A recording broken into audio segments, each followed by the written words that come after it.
గట్టిగా బీఆర్ఎస్ శ్వేతపత్రం ప్రభుత్వ శ్వేతపత్రానికి పోటీగా నేడు విడుదల.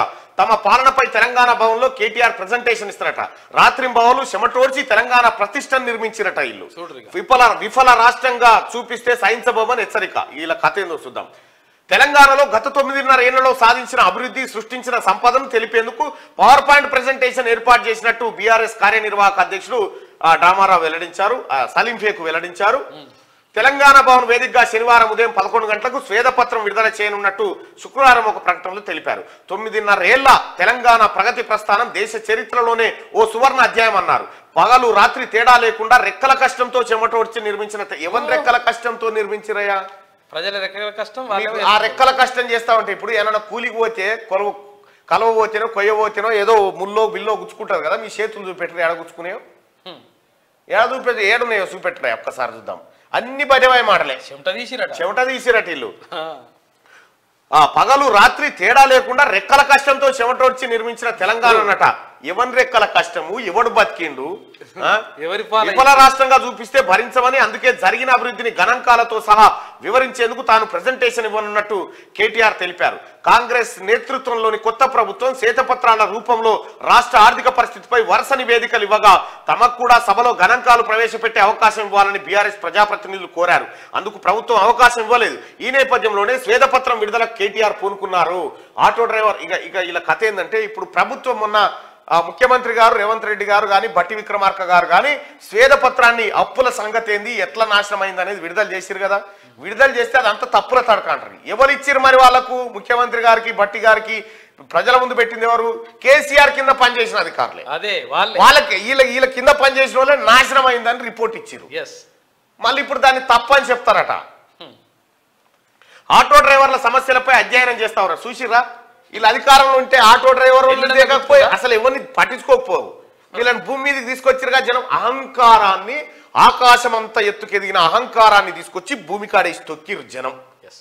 మళ్ళా దిగొచ్చి ఆటో అన్నా ఏమన్నా సమస్యలు ఉన్నాయా?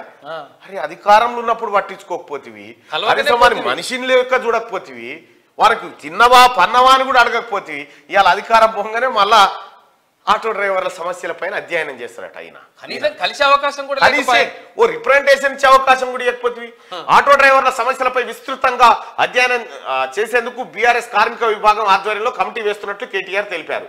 రాష్ట్రంలో ఆటో డ్రైవర్లు ఆందోళన చేస్తున్న నేపథ్యంలో కేటీఆర్ ఆదేశాల మేరకు ఇదివరకు అనేక మంది అంగన్వాడీలు ఆందోళన చేసిరు, ఏఎన్ఎంలు చేసిరు, అనేక మంది ప్రభుత్వ ఉద్యోగులు చేసిరు, సింగరేణి కార్మికులు చేసిరు, ఆర్టీసీలు చేసిరు. వాళ్ళకి ఎప్పుడన్నా కమిటీ వేసిండా? ఎప్పుడైనా అధికారంలో ఉన్నప్పుడు కమిటీ. ఇప్పుడు ఇదంతా డ్రామా.